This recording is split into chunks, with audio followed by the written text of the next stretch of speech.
peaceful rural area was suddenly disturbed by a horrific murder. The victim was a woman as beautiful as a painting, with a sweet smile and eyes as deep as the ocean. Everyone compared her to a radiant flower. Please anyone. This beautiful woman was murdered and buried underground for many days without anyone knowing. This case is not just an investigation into the mysterious death of a prostitute, but also a profound journey into human psychology and social relationships. Hello, welcome to the Unmasked channel. Today, we will bring you one of the most shocking murder cases in China in 2002.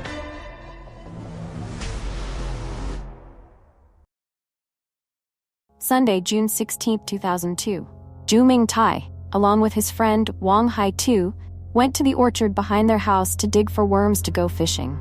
Zhu Mingtai, 11 years old, always lived with his mother and older brother. Although they did not have a father as the head of the household, Mingtai's family was one of the most well-off households in the Huachao village, Tong District, Jiandong Province, China. While other families still lived cramped in one or two room houses without clear division between rooms, Zhu Mingtai's family lived in a 4-room house with 2 separate bedrooms. Each room had a window facing the courtyard, and behind the house was a large fruit garden planted by his grandparents when they were alive, mainly growing apples and pears. Surrounding the garden was a 1.5-meter-high stone wall. On Sunday afternoon, June 16, 2002, with an appointment with Zhu Mingtai to go fishing at the village river, Wang Haitu arrived early. The 2 kids went to the garden to dig earthworms for bait. About 2 months earlier, they only needed to dig a little on the surface to find worms, but it was now mid-June. The weather was getting hotter, the soil was dry, and they couldn't find any worms. Under the scorching sun, Mr. Tam, a neighbor, came to the Zhu family's house to give them a new jackfruit seedling to try planting. Unable to find any worms, 2 children decided to find some soft soil, divide the work, and plant the tree. Wang Haitu dug the soil while Zhu Mingtai fetched water. Seeing the 2 kids digging the soil too shallowly, fearing the tree wouldn't survive, Mr. Tam took off his thin outer shirt and started to guide them on how to plant the tree. As they dug, Mr. Tam noticed the soil in the spot Zhu Mingtai had chosen was softer than usual. He dug down more than 30 centimeters and still found the soil soft. Knowing the kids were looking for worms to go fishing, he intentionally dug a bit more to see if they could find any. After a few more digs, the blade of the hoe hit a thin fabric layer that looked like clothing. Pressing down, he felt something soft. Mr. Tam cautiously used the hoe to check further. Beneath the soil, there wasn't just clothing, but a human body. Although he was shocked, Mr. Tam tried to remain calm, not saying anything to frighten the children. He led the 2 kids back to his house, woke his wife, who was still asleep, and handed them over to her, before calling the police of the Datong district. Being a sparsely populated agricultural village, where every household had a large garden, the houses of Mr. Tam and Zhu Mingtai were located on the road bordering the people's field. The houses were separated by wide gardens. The local police quickly arrived at the scene where the body was found.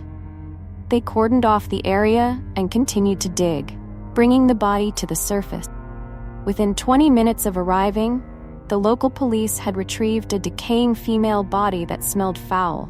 The site where the body was discovered was near cultivated fields, where the locals still used animal manure to fertilize the soil. The smell of animal manure mixed with the wind blowing into the residential area blended with the smell of the corpse, making it difficult for anyone living nearby to notice anything unusual. Once the body was brought to the surface, the limbs were stiff and the skin had turned a dark brown. Several large chunks of flesh had rotted off. Although the face had turned gray, Mr. Tam easily recognized the victim as Zhu Xiaoai, the biological mother of Zhu Mingtai. Zhu Xiaoai, 38 years old, was a beautiful woman with a fashionable sense of dress and a slim, soft figure. Despite being nearly 40, with wrinkles on her face, she still retained a youthful charm. Zhu Xiaoai also had an unfortunate childhood. As the only child in the family, her mother passed away early due to illness, and she was raised by her father. Instead of remarrying, Mr. Zhu chose to remain single to raise his daughter. Ju Xiaoai attended school until middle school, when her father died in a work accident. She had always lived in the Huachao village and had no close relatives, nor had she ever left the village for long periods. Ju Xiaoai was unmarried and always lived with her 2 sons in a 4-room house. Both sons took her surname, and no one knew who their fathers were. Ju Xiaoai had no stable job, and the land left by her parents was farmed by neighbors. She was known to have many bad habits, like to dress up, and refused to work. The only person working in the house was her eldest son, Ju Hongdae, 19 years old. Although it was never openly discussed, everyone in the village knew that Ju Xiaoai worked as a prostitute to sustain her life. It was no surprise that Mr. Tom came over to give them a plant seedling at noon. Every man in Huachao village knew the name Ju Xiaoai. The victim was known as the village belle. A small favor to her could lead to a sexual encounter. For this reason, she was not well liked by many women in the village and was even ostracized. The garden where the body was discovered had been dug up by the victim's youngest son and his friend. The crime scene yielded no useful clues. The victim's body, aside from some bruises on the neck and wrists, had no other injuries. However, since she had been buried directly in the ground, no complete fingerprints could be found on her neck. The body of Ju Xiaoai was transferred to the forensic department for an autopsy. Forensic experts focused on studying and analyzing the injuries and information from the body to find crucial evidence. The autopsy results revealed no alcohol, drugs, or toxins in the body. The time of death was confirmed to be about 3 days prior, i.e., on June 13 or 14, 2002, matching the time she had been missing. Ju Hongdae, the victim's eldest son, stated that on the morning of June 14th, when he woke up, he received a text message from his mother, Ju Xiaoai, informing him that she had taken an early train to the city for work for a few days and told him to take care of his brother at home. The next day, he continued to text her, but couldn't reach her by phone. He had no idea his mother had been murdered so brutally. Ju Hongdae was devastated and heartbroken. After thorough investigation, the police uncovered important clues about the case of Ju Xiaoai. Marks on the victim's body indicated that she had been sexually assaulted before being strangled to death. Although the police attempted to restore the fingerprints on her neck, they found no useful clues. There were no signs of theft at the house where the crime occurred. All valuable items in the house were intact, leading the police to rule out robbery as the motive. From what was gathered, the perpetrator must have been a physically strong man, familiar with the victim's family, and knowledgeable about the house. Upon further investigation, the police discovered that the fingerprints on the tools in the house belonged only to the victim's 2 sons, Ju Hongdae and Ju Mingtai, along with those of neighbors and Ju Mingtai's friend. No other unknown fingerprints were found, leading the police to focus on family members and those romantically involved with the victim. Ju Xiaoai had relationships with several men, including Yang Xiaobao and Zhao Huangtai, who were the 2 main suspects. Yang Xiaobao, a wealthy merchant, had been romantically involved with Ju Xiaoai for 13 years. Meanwhile, Zhao Huangtai, who had beaten his wife to protect Ju Xiaoai after a jealous quarrel, also admitted to having an affair with her. Additionally, the police investigated other individuals linked to Ju Xiaoai. However, they all had alibis and were ruled out as suspects. The investigation then shifted to the victim's eldest son, Ju Hongdae, who exhibited suspicious behavior, especially after having an argument with his mother just a few days before she was killed.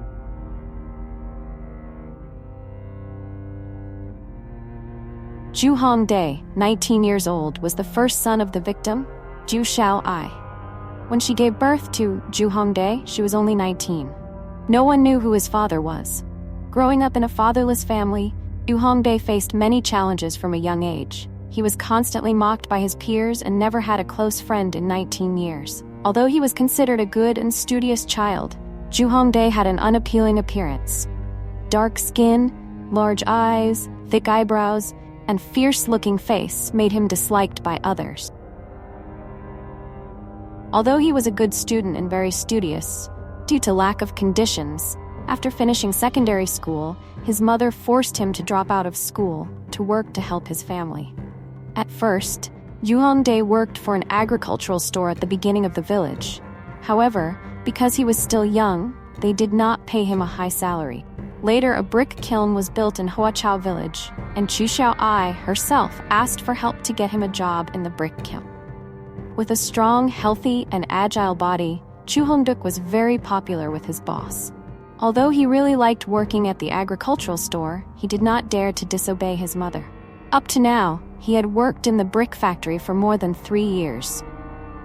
Because he was an illegitimate child without a father, since childhood, Ju Hongdae was psychologically haunted by the people around him. His friends teased him, and his biological mother rejected him. Chu Xiaoai never said loving words to him. The way his mother raised and treated him and his younger brother Chu Mintai were also very different. Ju Hongdae's childhood was filled with scolding and beatings. His mother never bought him new clothes. All his clothes were old clothes given to him by the neighbors out of pity. His mother did not care about his studies or his diet. Whenever she saw him, she would get angry, scream, and even throw things everywhere. Until now, he could not remember how he grew up. It was not until he was 8 years old, when his mother gave birth to a younger brother, that Ju Hongdae's life took a new turn. Chu Xiaoai was no longer angry with him and smiled more often. At only 8 years old, he did all the housework. He went to school, did housework, and helped his mother look after his younger brother. Chu Xiaoai always treated her two children unfairly. He was harsh with him, although it was clear that his mother had money and could build a house. But he was a good student and wanted to go to school, but his mother still forced him to drop out of school and go to work. His mother even asked for him to work in a brick kiln, a hard, heavy job to earn more money. But for Chu Mintai, Chu Xiaoai loved and pampered him very much. Chu Mintai could eat whatever he wanted, buy whatever he wanted. Although he was 8 years older than his younger brother, there were times when he was jealous and just wanted Chu Mintai to disappear. Ju Hongdae knew what his mother did to earn money to take care of life since he was 8 years old. Every time a man came to the house, he would be content, take his younger brother, and go far away to play so as not to affect his mother. Chu Xiaoai also knew that, so she treated him much better than before. Although the victim never admitted it, Ju Hongdae knew that Chu Mintai was the son of his mother and Uncle Yang Xiaobao for a long time.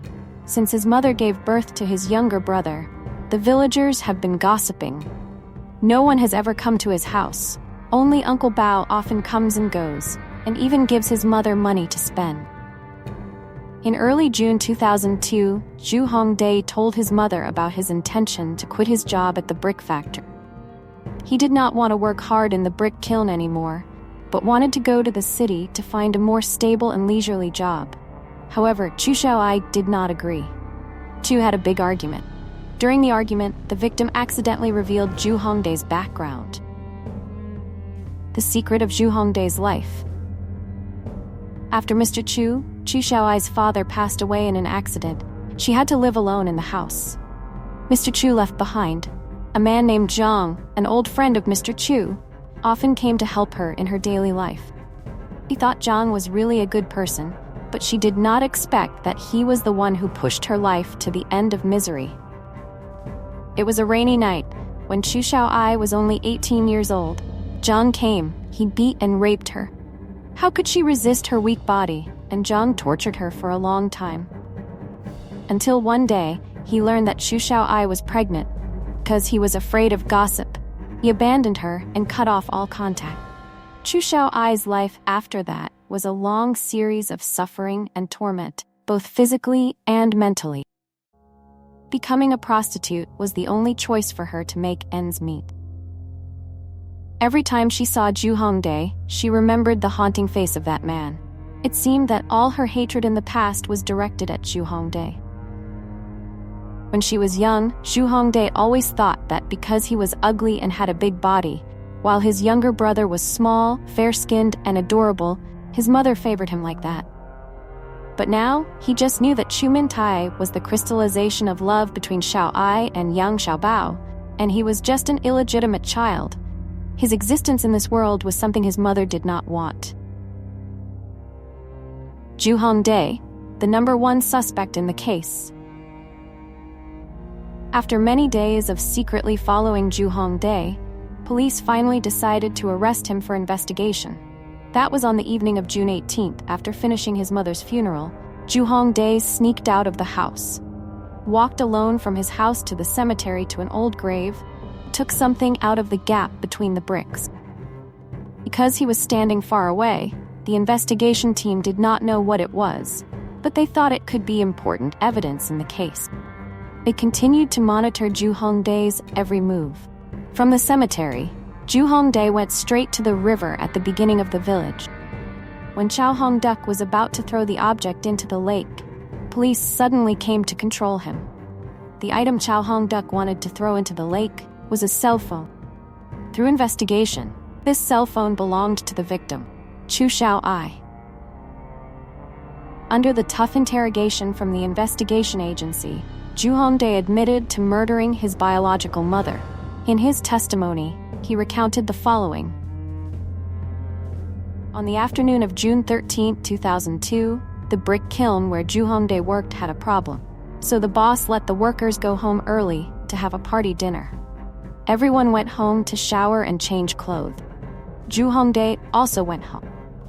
The gate was not locked, making Kwa think that no one was home, so he opened the door and went straight inside. As soon as he reached the porch, he heard the sounds of his biological mother and her lover, Zhao Wangtai. This had happened a long time ago, but every time someone came to his house, he always felt ashamed and wanted to run far away. Because he worked from morning to night, he no longer cared about who his mother, Chu Xiao Ai, brought home. That afternoon, he saw Zhao Wangtai and Chu Xiao Ai having sex through the window. Neither of them closed the windows or the door, causing his mother's moans to echo throughout the house. At first, Zhu Hongdae wanted to leave immediately, but his 19-year-old curiosity kept him there. He secretly stood by the window and watched Zhao Wangtai and Zhu Xiaoai have sex. Only after the two finished their intercourse did they hurriedly leave the house. On the evening of June 13th, Zhu Hongdae went to a party with everyone. It had been a long time since he had the chance to eat and drink comfortably. Everyone was excited, and he drank a lot of alcohol. It was 22:40 when Zhu Hongdae returned home. Already drunk, and remembering the scene from the afternoon, an evil thought began to arise in his mind. If his mother could sleep with his cousin and the men of the village, she could sleep with him too. With that thought, Zhu Hongdae took off all his clothes and rushed straight into his mother's bedroom. Because he had sex with Zhao Huangtai that afternoon, that night Zhou Xiaoai did not bring anyone home. The dark room was only illuminated by the pale moonlight shining through the window. He saw Zhou Xiaoai wearing a thin dress sleeping on the bed. He rushed straight over, lying on top of his mother. His hot body and his breath filled with the smell of alcohol touched her, waking her up. Zhou Xiaoai woke up in a daze, first thinking that some lover had found his way to the house. So he responded very well, but then realizing that the large body in front of her was that of her son, Zhou Hongdae. Chu Tiao-ai woke up, pushed him away and shouted loudly. Not wanting to stop and afraid that everyone would know what he had done, Zhou Hongdae used one hand to strangle the victim's neck and the other hand to hold the victim's two hands above her head. In the drunken state of love, he madly took possession of his mother's body. When they finished having sex, he was surprised to discover that Zhou Xiaoai was no longer breathing. Knowing that he had just killed his biological mother, Zhu Hongdae panicked and tried to find a way to dispose of the body.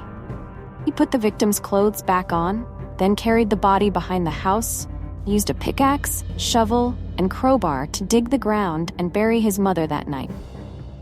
Because of limited time and fear of neighbors discovering, Zhu Hongdae could only bury the victim's body 30 centimeters deeper than the ground surface. 3:30 a.m., after burying his mother's body, Zhu Hongdae cleaned up the scene, then took a shower before going to bed.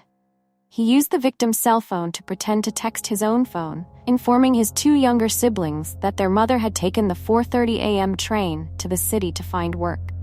The next morning, tired and late, after informing Chu Ming Tai that his mother was going to work far away, despite the boys crying and whining, he still went to work as usual. Afraid that his mischievous younger brother would discover his mother's phone, Chu Hongdae always brought both phones to work. He thought that no one would find out about his bad deeds, so he had no intention of cleaning up his mother's belongings, but focused on planning to leave the city. His original plan was that after receiving his full salary for June, he would quit his job and quietly go somewhere else. Unexpectedly, on June 16, 2002, the police discovered Chu Xiaoai's body. When he heard that the police had discovered the victim's body, Chu Hongdae intended to escape. He left the village, but because he did not bring any money or valuables, he had to return home. On the way back, when passing through the village cemetery, Chu Hongdae turned off the phone and hid the victim's phone inside a crack in the bricks of an old grave. Finally, Chu Xiaoai's murder case was brought to light. The identity of the murderer shocked everyone who knew about the case. On September 26, 2002, trial of the case of raping and murdering his biological mother, then burying her body behind the house, officially took place. The trial was attended by many people. All the people living in Huachao Village, Datong District, came to watch. At the trial, Chu Hongdae admitted to his murder and confessed about the process of committing the crime. When asked if he felt afraid and regretful for killing his mother, who had raised him for so many years, he replied, "I deeply regret killing my mother.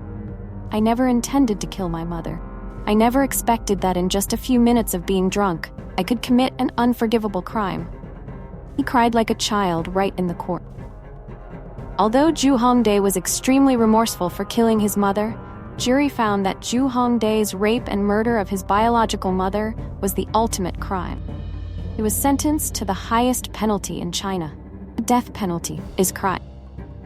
On November 5, 2003, the death penalty was officially carried out. Chu Ming Tai was the one who would inherit all the assets left by the victim, after a DNA test confirmed the father-son relationship between Chu Ming Tai and Yang Xiaobao. Court gave Yang Xiaobao the responsibility of raising the boy. Parents are the ones who give their children more than life and material nourishment. They are the living examples that every child should learn from and follow.